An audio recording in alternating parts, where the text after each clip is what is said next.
Kyle, yours is right there. We're out of time, dude. Just gotta get moving. Thank you. Grab your pack and go. Oh, this is our first task, as you'll see here in a bit. All right? We up? Y'all got it. Y'all got it. Staff starting. Now, your first activity is going to be this 1 mile climb up this hill. It is individual effort. Person in front of you is moving slower than you. Pass them. You will keep the middle open. That is for instructors only. You will stay at my pace. You will not go beyond me. Let's go. Let's go! Pass them up. Stay in the time to be behind each other. Pass them up. Let's go. With 40 pounds of equipment strapped to their backs, students hike a mile up a steep service road to the compound where they'll be sleeping the next few nights. You got plenty of to do tonight. You're only prolonging your own sleep. Try to like set all the gear in an organized way so we can spread our gear real quick. So this should have been a good test for you coming up that hill as far as your gear, okay? Some of you already asked about, hey, can we adjust our gear? That's the whole purpose of the test, okay? One is so that way you can figure out, anybody felt like they had too many layers on? Are you sweating pretty good? Okay. Awesome job making it uphill. Like you said, go ahead, use the head. If you need to, get some water, go ahead and get in the classroom, and I will see y'all later.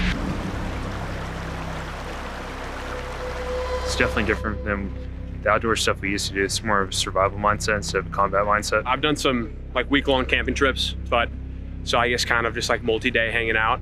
Obviously nothing quite compares to this though, with the additional stress that we're gonna get. But yeah, this is definitely gonna be pushing to the limit of the camp experience, I guess. There's going to be an element of surprise that we don't know what to expect. So we're trying to be prepared for anything, but it's hard to prepare for everything. So we're just kind of trying to keep our minds open to a reactive situation that presents itself. Not many people have been sleep deprived and starved for 3 days. So you don't know how you're going to react. So you can only prepare yourself mentally to react to situations like this. So I think that's the fear of the unknown of how you're going to be reacting in such situations.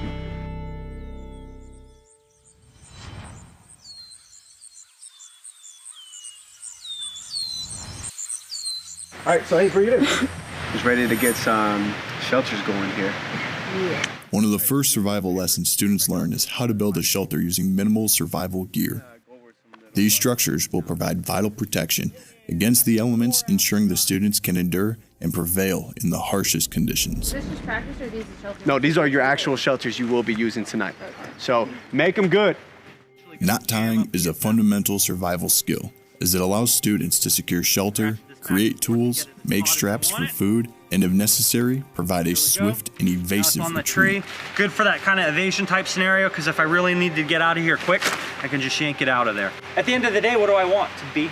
I want to be recovered, right? So some sort of recovery site. Instead of building my shelter and my fire right at the edge of the wood line, right? I might come in 300, 400, 500 yards and build it in here, right? Blending in with the natural environment, evaders can avoid capture and safely reach their intended destinations. We want to blend in with our environment. If we have an environment like this and all we have is for some reason, all we have is like very white clothing, like might have like a winter layout or whatever, you have something that does not blend in with your environment, it's going to stand out, and that's going to be a problem. You're going to stick out like a sore thumb, right? That's all I keep thinking about is what's going to make me look like the baseline in the woods.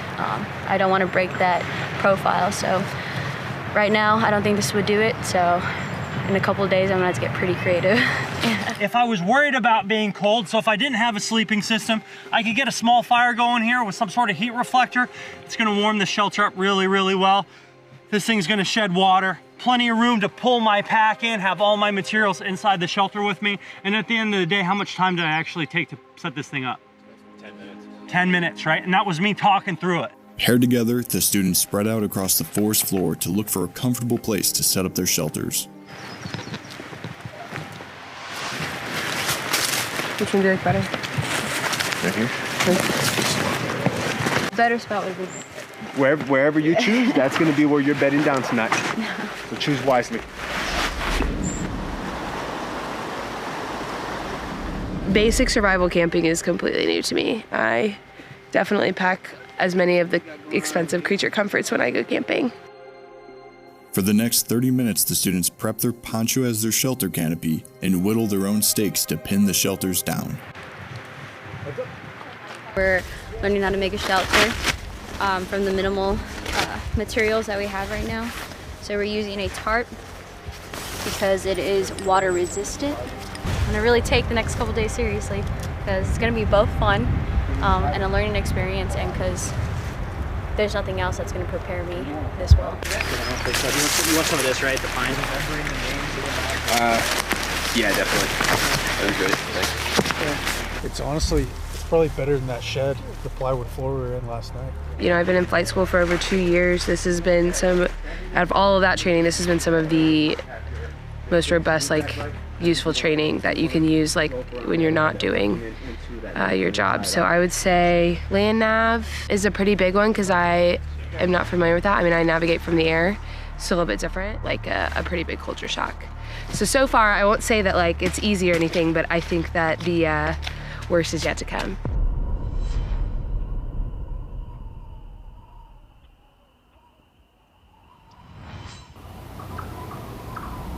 Everybody's sticking together. So we're all gonna go as one, and then we'll split up here in a bit, all right? So once we're ready, I'm gonna take you to where we're gonna do our pace count nav course, and then we'll go from there, all right? Field navigation focuses on self-reliance. When cut off from support and communication, students must rely on their skills and knowledge to make informed decisions about movement and safety. Everybody got their gear, all rucks on, everything? Let's go.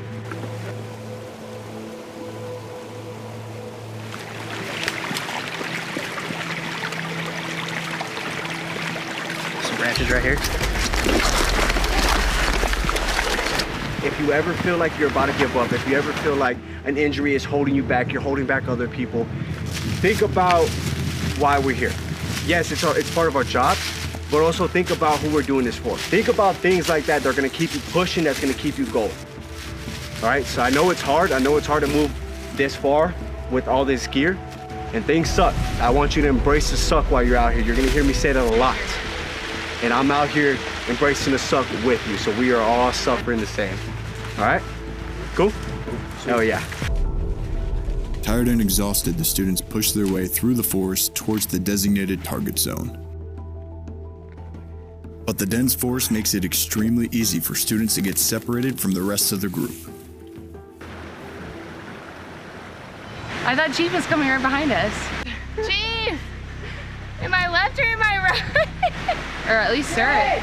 I can't even get a face count. Yeah, we're lost. Luckily for the students, during the training portion of the field navigation, the instructors are always vigilant of their students' locations and never far away. Oh, we went the wrong way? Should we start over? Probably, but we'll worry about that once we get everybody back together. To increase each student's ability to properly navigate through the woods, they're given coordinates and the opportunity to lead the group. Okay, big tree. Like there's a rock. Okay, that's all.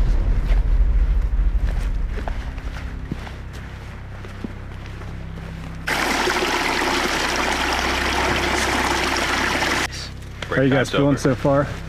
Tired yet? Oh yeah. Pretty tired. Yeah. I'll admit it. I'll admit it. Starving? Yep.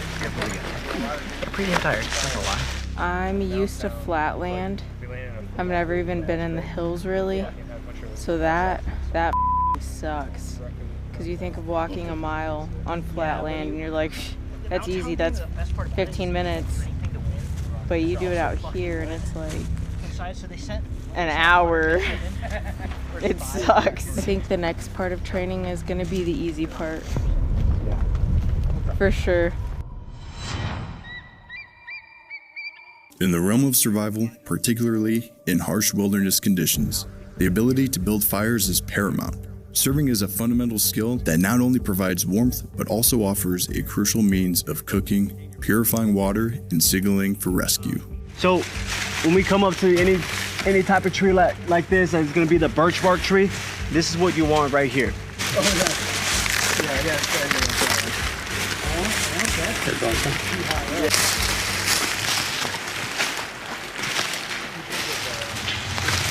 All the is good to go. I need to get some wood picks doing this.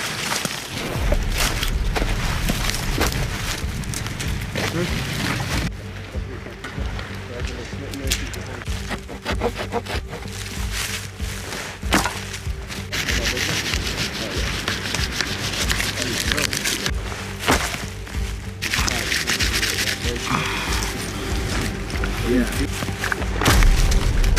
ahead, start building your fires. When you're ready to ignite it, let one of us know, right? Make sure that you have your canteen cup filled with water before you ignite it, your fire, okay?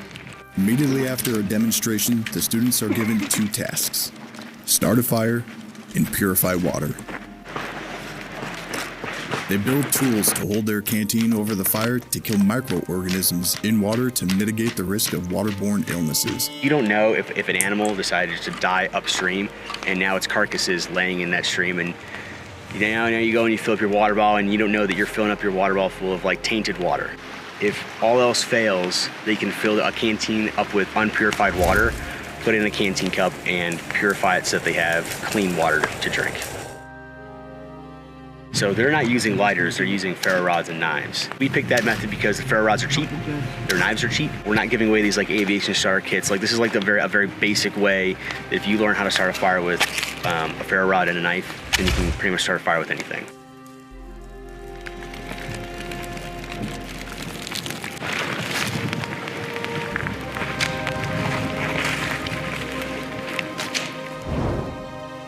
Beyond the survival capabilities a fire provides, it also assists in one of the core meanings behind SERE: escape. Following the fire lab, students are shown ways to generate smoke as a distress signal. A large fire that's generating smoke communicates a clear message of help or distress to anyone in the vicinity and has the ability to be seen for miles.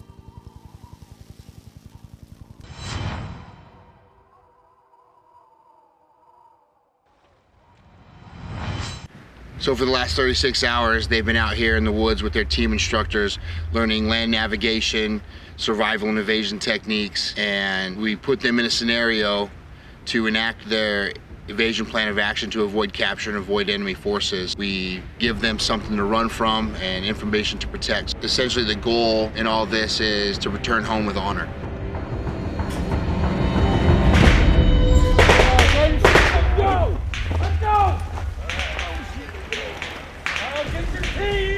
Let's go, 5! Hurry up! We're out! Get a plane and get the hell out of here! No problem, let's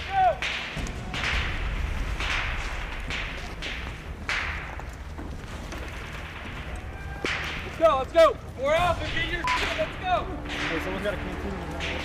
Well, Bravo, let's get... No, we're off! Move! Go!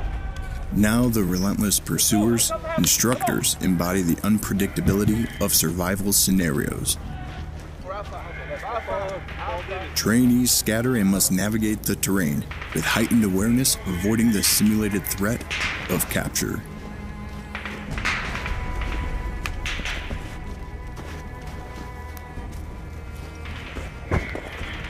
This unscripted challenge pushes them to the limits. The sound of gunfire serves as a stark reminder that in the real-world scenarios, adaptability is paramount.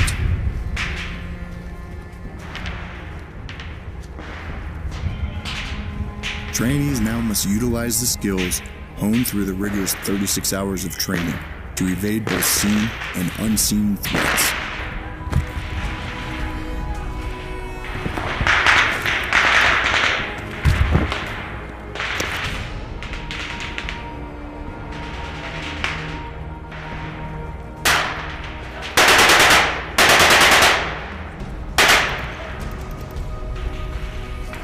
In the end, trainees are ambushed and thrust into the harsh reality of captivity.